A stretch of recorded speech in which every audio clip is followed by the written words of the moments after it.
Bonjour! Dans la prochaine vidéo, je vais vous présenter quelques petits trucs qui vous aideront à organiser votre environnement Google Drive. Donc, premièrement, on va créer des dossiers. Lorsque je nomme un dossier, je vais le nommer par exemple par discipline. Pour mes élèves plus jeunes, plutôt que d'écrire le mot, s'ils ne sont pas en mesure d'écrire, exemple en début de première année, je pourrais ajouter un emoji qui représente la mathématique. Je vais faire la même chose, je vais me créer un dossier français et je pourrais aussi y ajouter avec mon clic droit un emoji qui représente le français. Une fois mes dossiers créés, je vais modifier la couleur, un petit peu à la manière des duotangs. Donc, mathématiques, je vais demander à mes élèves, par exemple, que le dossier soit bleu. Et français, je vais leur demander que le dossier soit jaune. De cette façon-là, ça sera beaucoup plus facile pour les élèves de se repérer. À l'intérieur des dossiers, je peux créer des sous-dossiers.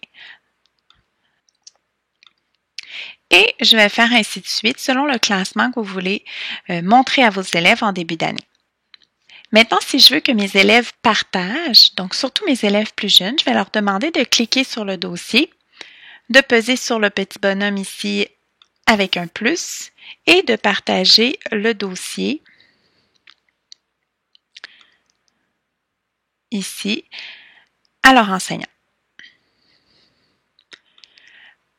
L'enseignant, quant à lui, va recevoir dans sa boîte d'éléments partagés avec lui, ici partagés avec moi, va recevoir des documents que les gens ont partagés avec lui, qu'il pourra prendre et aller glisser dans son disque. Donc, les éléments sont tous déplaçables pour nous permettre de bien organiser notre drive.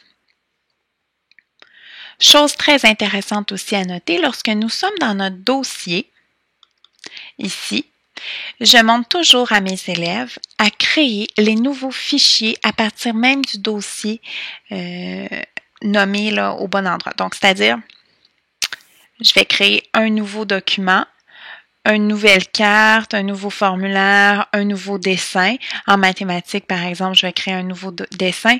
Je vais automatiquement le créer dans le bon dossier. De cette façon-là, ça permet aux élèves de s'organiser et c'est beaucoup plus facile de retrouver leurs documents par la suite. Alors, c'était quelques trucs et astuces qui vous permettront de bien partir votre année avec les outils Google.